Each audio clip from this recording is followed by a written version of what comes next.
Merhaba arkadaşlar. Arkamda gördüğünüz attan da anlayacağınız üzere bugün size meşhur Truva destanını anlatmaya çalışacağız. Homeros'un maceralaştırdığı İlyada ve Odysseus destanıyla başlayan bu yolculuk herkesi Truva'ya çekiyor. Ta Japonya'dan bile gördüğünüz gibi etrafta turistler var.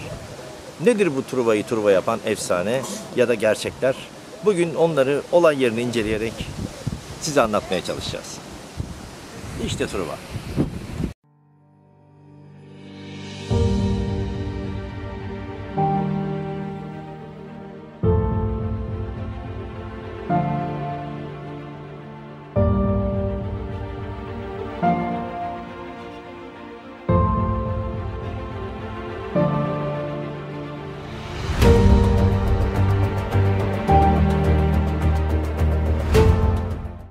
Arkadaşlar, sene 1870'ti.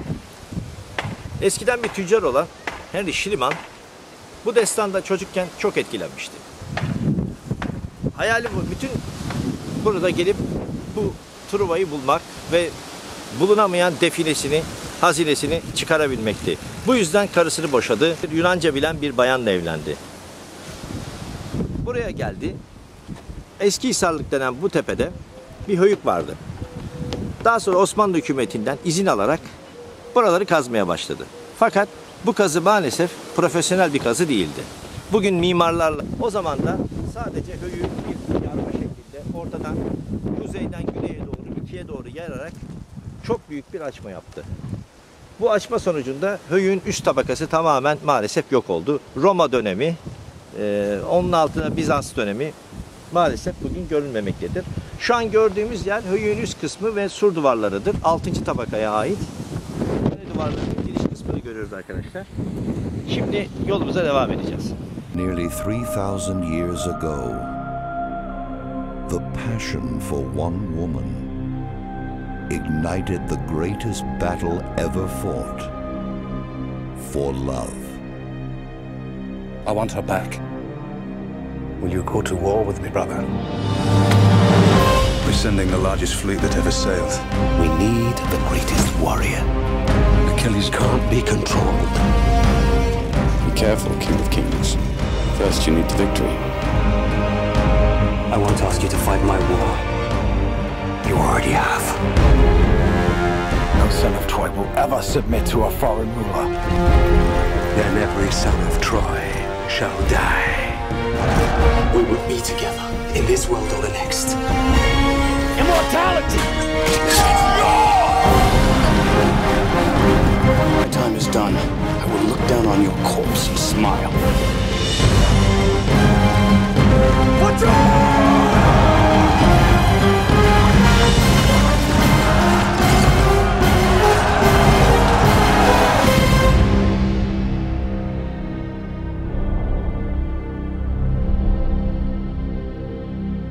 Merhaba arkadaşlar. İşte Truva'yı Truva yapan meşhur rampamız ve hazinemizin çıktığı yer. Bakarsanız bir şey yok tabii ki. Çünkü içindekileri maalesef 9000 parça altın eşyayı Henry Schliemann 1873 yılında burada çıkararak götürmüş. Şimdi size bu olayı anlatayım nasıl olmuş. Henry Schliemann zengin bir tüccarmış. Küçükken İlyada ve Odise'den çok etkilenmiş. Bu yüzden ticaretle uğraşırken çok zengin bir tüccar olduğu halde karısını boşayarak Yunanlı bir kadın alarak Eskihisarlık denen bu bölgede Truva'yı aramaya başlamış. Hayalinde hep bu defineyi bulmak varmış. 1870 yılında Osmanlı hükümetinden resmi izin alarak bu tepede, Eskihisarlık denen bu tepede kazılar yapmaya başlamış. Fakat tabii ki bu o zamanki profesyonel arkadaşlığı olmadığı için höyüğü maalesef doğudan batıya çok feci bir şekilde üst tabakalara dikkat etmeden Roma dönemini yok ederek yararak, şurada da gördüğünüz gibi arkadaşım hadi çekerse höyüğü ortadan ikiye yararak kazıları gerçekleştirmiş.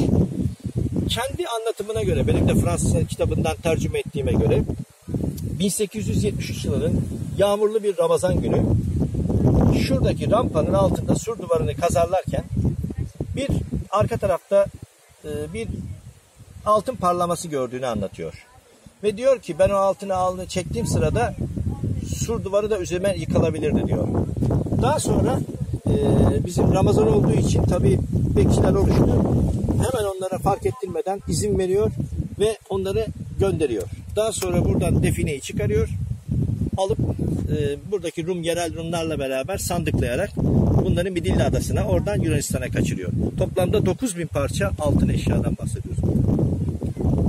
Fakat bulduğu hazineyi Priamos'tan etse de 7. tabakaya ait değil. 2. tabakadaki savunma duvarının altından çıktığına göre muhtemelen Priamos'tan çok daha önce, milattan önce 2500 yıllarına ait bir hazine olduğu bugün değerli. Günden beri şöyle, bu defineyi yani hayalinde hep bu İlyada işte meşhur Homeros'un yazdığı bütün destandan çıkar bu olay.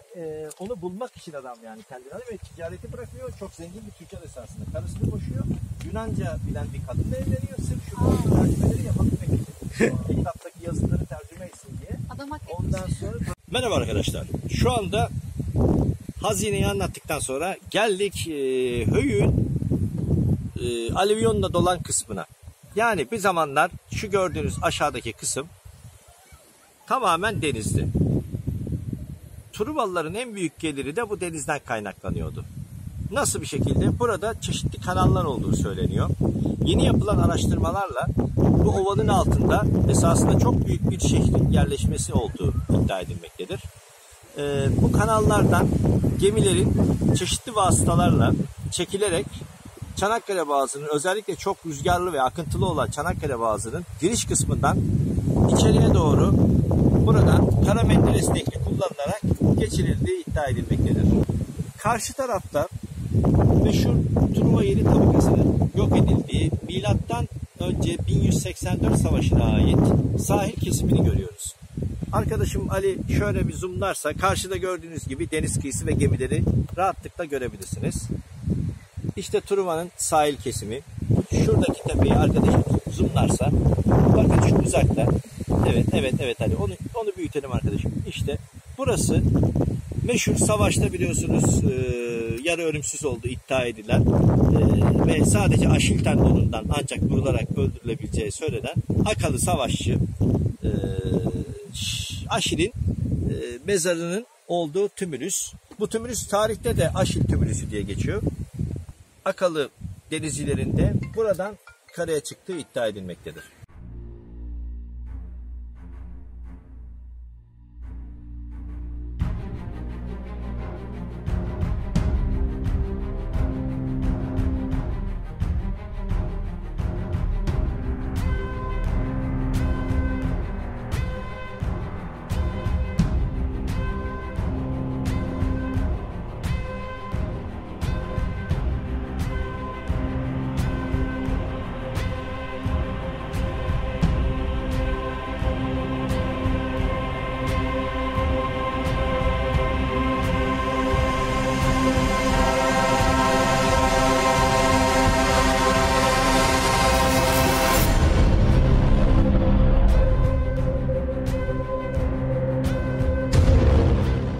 Şu an Truva altı tabakasını görüyoruz. Burada kalenin hemen en alt terası sayılabilecek kısımdaki saray binası yapılarının alt temel kalıntıları. Bu kesimde yani 6. tabakadan çok özel bir işçilik görünüyor. 1700 milattan önce 1200-1250 yılları arası oluyor arkadaşlar. Şu da arkada gördüğünüz gibi sarayın istinat duvarı. O da yine özenlemek yapılmış. Burada çeşitli saraya ait çanak çömlek, Miken dönemine ait çanak çömlek kırıkları çıktı. Pozisyon canlandırmasını gösteriyor. Gördüğünüz gibi taş duvarın üzerinde yine kerpiç ve taşlardan oluşturulmuş saray yapısını, o zamanki, hatta kırık küpler hala daha duruyor. Bu Şiliman'ın kaçak kazılarında bu küplerin daha sağlam olarak bulunduğu görülmekte. Ama bugün maalesef onlar da kırılmış ve sadece tip kısımları görülüyor. Bu arada kazılar da hala devam ediyor gördüğünüz gibi. Şu an Truva 8-9 katmanlarındayız. Arkada gördüğümüz kutsal alan ta milattan önce 7. yüzyıllardan, yani İyon ve Yunan, daha sonra Roma dönemlerinde çeşitli adaklar için kullanılmış bir kutsal alan. Fakat bu alanın çok önemli olduğunu görüyoruz çünkü çok önemli yapılarla çevrilmiş. Çeşitli evrelerde de tekrardan pekiştirilerek tekrar kullanılmış. ilk başlangıç olarak arkaik dönem, yani milattan önce 700'den başlayıp daha sonra Roma dönemine kadar bu alanların kurban ve adak törenlerinde kullanıldığını görüyoruz. Gördüğünüz gibi arkada diğer yine bir sur var. O da 6. katmana ait çok güzel işlenmiş bir sur. Onun altında daha eskiye ait. Tabii ki bunun altında da başka bir şehir var ama bu eserlerin tahrip olmaması için onlar maalesef kazılamıyor. Sonuçta burada 9 kat bir şehir bulunuyor ve kazdıkça altından daha eski bir şehir çıkıyor. Nereye kadar? Ta milattan önce 3000 yıllara kadar. Evet arkadaşlar, şimdi gördüğümüz şu aşağı ova, bulunduğumuz yerde Truva'nın olduğu kale. Yani filmden esinlenirsek Agamemnon'un ordusu şu karşıda, arkadaşım Ali zoomlarsa, bugün Aşil Hölüğü denen kısımdan gemilerle karaya çıkarak şimdi gördüğümüz gibi mis gibi tarla olan bu yerden o zamanlarda savaşarak buraya kadar geldiler. Ve tabi Truvaların okçuları ve sağlam surları onları aynen bu ovada durdurmaya yetti.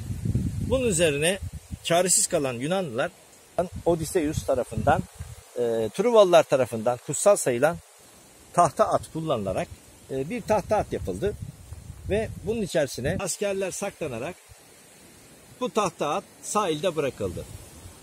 Sahile inen Truvalılar Akaların gittiğini gördü. Bunun üzerine tabii ki bir şölen düzenlendi. Bu arada Akalar da gemilerini kıyıdan uzaklaştırarak Bozcaada'nın arkasına saklandılar. Tamamen Akaların gittiğinden emin olan Truvalılar o günü şölen olarak kutladılar. Ama maalesef bu şölen onların kanlı sonuyla noktalandı.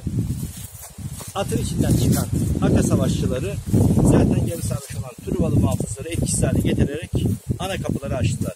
Bu arada Bozcaada'nın arkasında saklanan gemiler de hızla karaya gelerek askerleri çıkardı. Ondan sonra büyük bir can boğuşma başladı. Bugün 7. tabakada yapılan kazılarda arkadaşlar sokaklarda çeşitli iskeletler bulundu ve bunların bazılarının kafalarına vurularak öldükleri anlaşılmakta. Etrafta aynı zamanda çok sayıda Miken tarzı, yani Aka tarzı ok uçları, mızraklar bulunmakta. Bu da yani esasında Truvalı birçok insanın dediği gibi hani oldu olmadı tartışmaları vardır. Aslında gerçekten böyle bir savaşın evet arkadaşlar, şu an Truva 9'dayız. Bu 6. tabakanın üstüne yapılmış bir kent ve artık zamansal olarak da ne diyebiliriz? Milattan önce 85 ile 500 arasına geldik diyebiliriz. Karşımızda gördüğümüz basamaklı kısım bir tiyatro değil. Burası bugün belediye meclisi diyebileceğimiz, arkeolojide Bulerion dediğimiz ve bütün antik kentlerde bulunan küçük bir belediye meclis binası diyebiliriz. Yine burada ayrıyetten bir heykel bulunmuştur. Bu Hadrian'ın zırhlı heykeli birebir aynı ölçekte yapılmıştır. Milattan sonra 117-138 yılları arasına ait olup dediğim gibi yapısal olarak da alt tarafında yine 6. şehrin katmanları bulunmakta. Aynı zamanda karşıda bir Roma hamamı, diğer arka tarafta da çeşitli villalar, Roma dönemine ait zengin villaları bulunmaktadır.